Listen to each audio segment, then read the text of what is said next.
Hey everybody, MVS Gamer here, and the topic of this video is kind of how to properly think of building a character in Dark Souls. And now this goes to pretty much any Dark Souls game in general, because we're going to be talking about how the creators of Dark Souls kind of want you to think about your character as you make it, as far as what certain things you want to focus on. Now, Dark Souls is known to be a very difficult game, but most of the difficulty lies in not properly making a character because you don't understand how the stats work in the game, and that's not explained to you by the game itself. You kind of have to search online and do a lot of testing. If you do it by yourself, you can do a lot of testing with different stats and things like that to kind of realize what the certain caps are on the stats where you stop getting returns or you start getting diminishing returns where you get less and less returns for your investment in that stat, and also what kind of builds you can create and what to base it on. So I'll use my character here as an example, and this is a heavy melee build, right? I'm wearing the black iron set, which is pretty heavy. It's a pretty heavy set. 15.6. As you can see, is quite heavier than most of the other sets, and of course much heavier than the cloths. Uh, Only a few other armors are heavier, like Havel set, the stone armor and guardian armor set, and the giant set. So let's say I want to do a heavy build with a great shield, etc, etc, etc, right?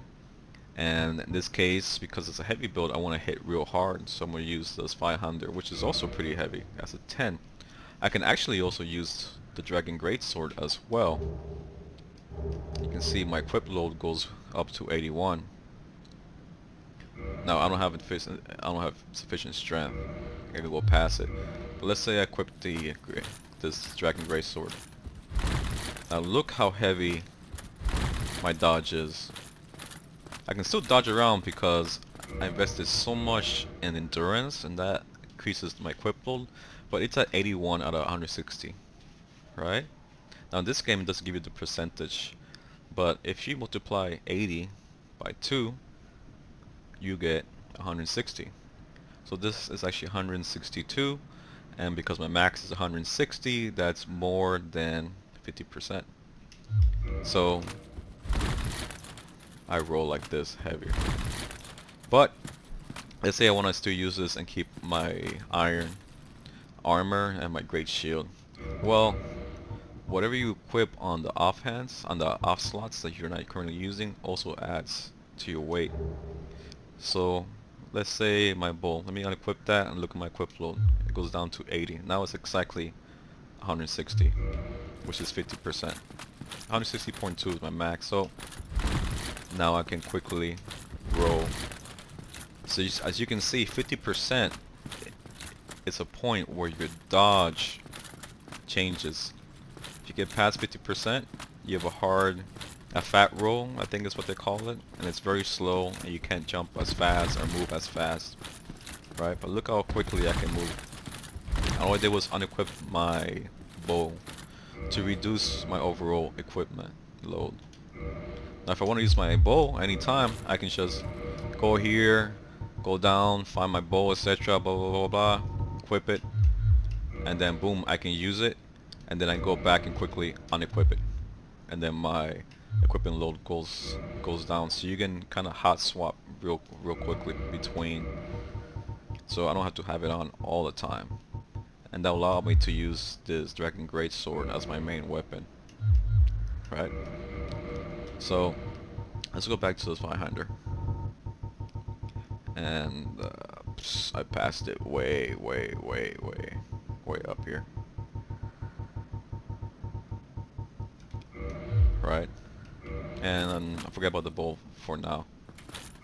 So I want to make a heavy build. In this case, I would build it around my weapon, which is the Zweihander. So this is the weapon that I want. So depending on what weapon you want, you will build, you will make a build around that, and each weapon, uh, right here, you can see the parameter bonuses. So it gets a boost from dexterity, but it mostly gets a boost from strength. So as long as you meet the required parameters, in this case 24 strength and 10 dexterity, you can wield this weapon. So when you start the game and you want to use this weapon off the bat, put your points into strength and make sure you have enough dexterity till you reach 24 and 10. After that, forget about it for now. As far as the start of the game, next thing you're gonna work on will be your vitality, so you can take hits. Because it's a heavier build, you're not going to really dodge as much until you get your equipment load down to at least 50%. If you're doing more than 50%, you're going to move really slowly compared to below 50%, or even below 30%, you move really fast. So you want to get your vitality to a good point, but don't just focus on that only. We'll get that to a good point so you can take a few hits, right? The next stat, which is actually more important, would be endurance. So once you get vitality up to, let's say, 15, 20, a good amount, you can take a few hits without dying in 3 shots, 2 shots. Work on your endurance. Your endurance is very important because if you block with your shield, you're gonna get hit with the stamina. The stamina will absorb the hit. The more stamina you have, the more you can block, or the longer you can block with your shield. Right. Also, using 200 weapons depletes quite a bit of stamina, especially on the heavy. You can see I have pretty much the max stamina, 192, very high stamina, and it depletes half of it. But I have enough to do 2, and it quickly comes back. Right. So you want enough stamina for the heavy build. Dark Souls 1, your endurance will also increase your equipment load. Now remember, we want to keep it at 50% so we can dodge quickly and move quickly. Because you will not be able to block overs with your shield, and sometimes even if you do block the shield, you would take so much damage depending on the enemy that it's better to dodge. So we'll work on the endurance, and you want to put that as much as possible. The cap, let's say, is 40. Once you get to 40, you're pretty good, and then you can start working on the other stats like strength and dexterity. But you want to move that all the way up. Let's say to 30, until you get to at least, only until your current equipment, whatever equipment you have right now that you want to use, because you won't get this equipment, for example, until later on in the game. So whatever that you use, let's say you use the knight set or whatever, you want to just raise your endurance enough to at least 50% equipment load. After that, you can start working on some of your other attributes like vitality to take more hits, or strength, you can hit harder with your weapons, or maybe you want to use your souls to upgrade your weapons. So as you do that, don't forget endurance is should be your highest stat. So once you put a few points in that until you're comfortable, right, 2 or 3 points in each or whatever, start working again on your endurance, so that when you get your new set of armor, any heavy armor, you can use that right away. Sometimes you won't be able to use the whole set, so you might just use the actual armor itself, and then you use another headpiece that's better for that set, so you can keep your equipment load below 50%. As far as the rings, as a heavy build, Havel's ring is a must, which you can get from defeating Havel. And the Ring of Favor and Protection, which you get from an NPC. I won't say who yet, in case you haven't played the game. I don't want to spoil it. But you get it from a certain NPC that you kill, and you can get the Ring of Favor and Protection, which is probably one of the best rings in the game. And the reason why you get each these two is because they increase the equipment load. Now let's see what happens if I don't have the Havel's ring. It goes down to 106. That's a huge decrease without the ring. So the ring allows me to equip heavy armor and heavy weapons and move around easily. Okay. So those are the rings I would recommend. As far as any other weapons in Dark Souls 1, you want to have another weapon be infused with divine, only because there's gonna be an area later on in the game that this divine weapon will greatly help you through that area. So when you eventually get the ember that allows you to make one, upgrade. In this case I use a divine claymore because I didn't have another Zweihander because it wasn't New Game Plus. So I use the divine claymore because it hits pretty hard once you upgrade it. And then you upgrade as much as you can for that area. Later on, it's the catacombs area. So keep that in mind to make it easier for your playthrough. And was there anything else I'm forgetting? I will always recommend in all three Dark Souls games to have a bow on you for pulling enemies. That'll make it a lot easier so you don't get surrounded so easily. So pretty much, as far as a melee build, just to wrap it up, equipment load is extremely important. I would say that's the most important thing you should think about early on. Get it to 50% or less. As far as anything less than that, if you want to have a stamina boost, get it below 30%. But if you're making a heavy build, that's kind of difficult unless you get endurance to extreme numbers, right? So keep that to 50%, and then everything else, focus on vitality because you want to take those hits. And then as far as strength and dexterity, it really depends on what weapon you want to use on your main hand. In this case, this gets more of a boost for strength. So I'm going to focus on strength, cap it at 40. After 40, you really don't see any returns on your attack power until much later on. I think like 50 points or something like that. On the second stat that you work on would be dexterity, just increase it a bit more. Do not infuse your main weapon with anything. It's better to use items to give it lightning damage, fire damage, magic damage, you know, etc. Why? Because the way Dark Souls scales damage in the game, if you infuse a weapon to permanently give it an elemental damage, it will kind of split your damage in half. So you do, let's say, 100 damage physical and 100 damage fire, and then total you do 200 damage. So when you hit, you should do 200 damage, right? And the person's weak against fire, you do a little bit more damage. Fine. That doesn't happen.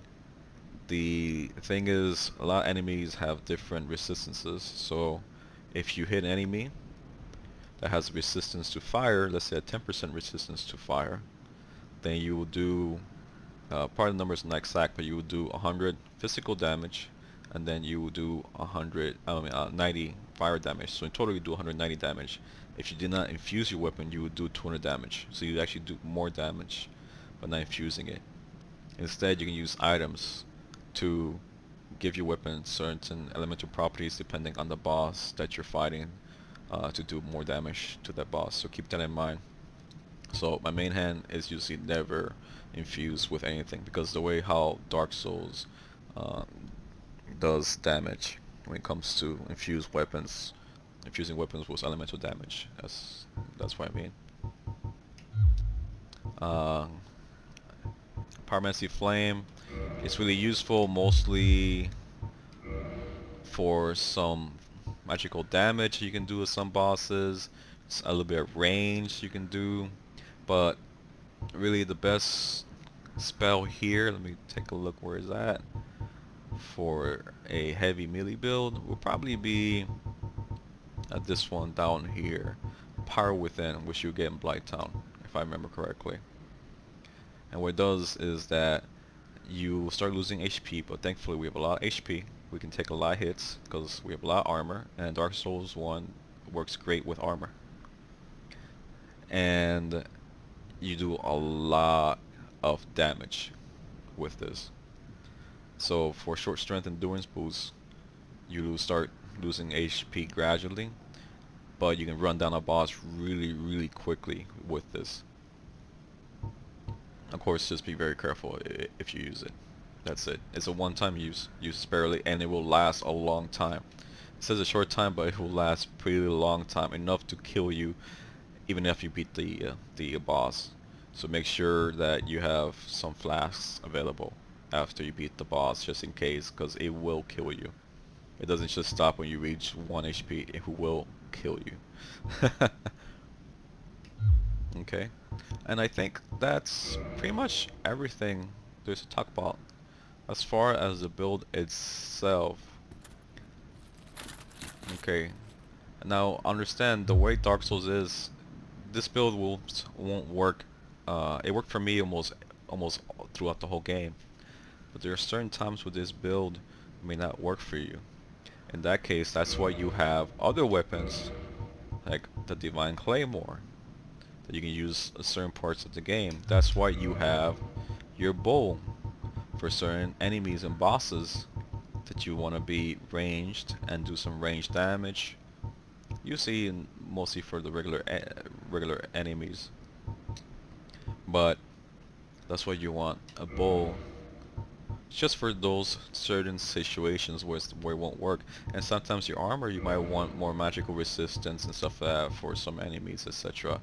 And that's why you change around. So the game really wants you to think about what you're doing, what you're getting into. If you run into areas quickly without thinking and thinking this is going to be a hack and slash, you're going to have a hard time. You're going to hate the game. You're going to die. You're going to have fun, but you're going to get frustrated. And it's not that the game is necessarily super hard, unbeatable, extremely hard, or anything like that. Is that they want you to think about what you're doing, what gear you have, what your strategy is before you get into the fight itself. Okay? So if you follow, let's say, this build, and you think about how you build your character, what stats works for it, what do you need to survive, how equipment load works, right? The strategy of certain bosses, then the game is actually a lot more fun because you won't be as frustrated, and you will start to learn that it's actually a puzzle. And by learning all these things, how to build a character, uh, what certain weapons you want to keep, what extra weapons you want to keep around for certain engagements and things like that, you start to solve this puzzle, and it brings a lot of enjoyment, and you will progress through the game a lot quicker. The game will still not be easy. It will be easier, but it still won't be easy. It will still be challenging, and in that way, the game will be fun, but without so much frustration. Okay? So, thanks for watching, guys. I really appreciate you if you watched through the whole video. I'm sure there's lots of guides out there on how to build characters. There's sorcery guides, range builds even for things like that. People like to have crossbows and double hand crossbows and stuff like that. So PvP builds, PvE builds, etc. So I'm glad that you watched this video, and you guys have a good one. If you like what I do, please subscribe. If you have any recommendations on my current build or just anything to say in general, leave a comment down below. I love you guys. Take care and goodbye.